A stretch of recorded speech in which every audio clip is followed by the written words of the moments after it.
The hardness of a halogen bulb, more than I could have imagined. To be honest, I hit it many times with the calipers. It's all still intact. Finally found a flaw in the tip of the halogen bulb. Against the tip of a halogen bulb, a light tap will shatter the bulb.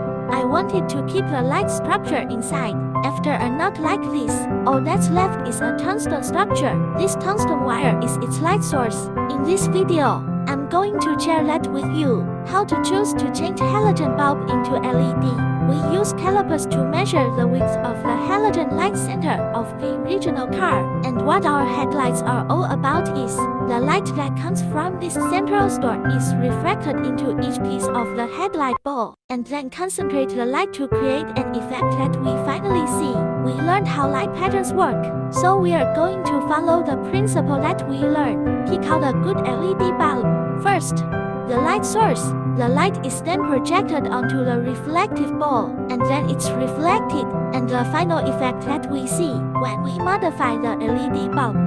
We modify the light source, not the car structure. There is no way to modify the headlight structure, so we are looking for a source of light. But now we see these LED bulbs, two-sided, four-sided, eight-sided, and even more faceted LED bulbs.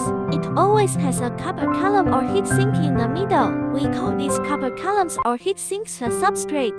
The LED light source is attached to these substrates, but the thicker the middle of the substrate, the greater the distance created between the light sources.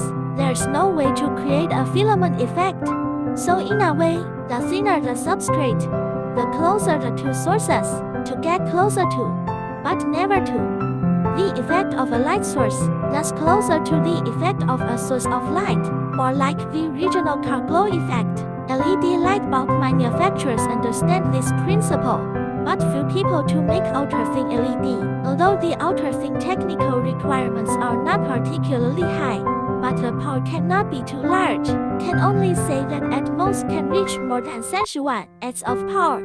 Otherwise, the heat dissipation is easy to bad. Now there are two routes. One is the pursuit of power. Light bulbs will be very bright but very astigmatic. The other route is to maintain a safe power, so that it lasts longer and lasts longer. Go for the perfect light effect. This is the LED HG effect.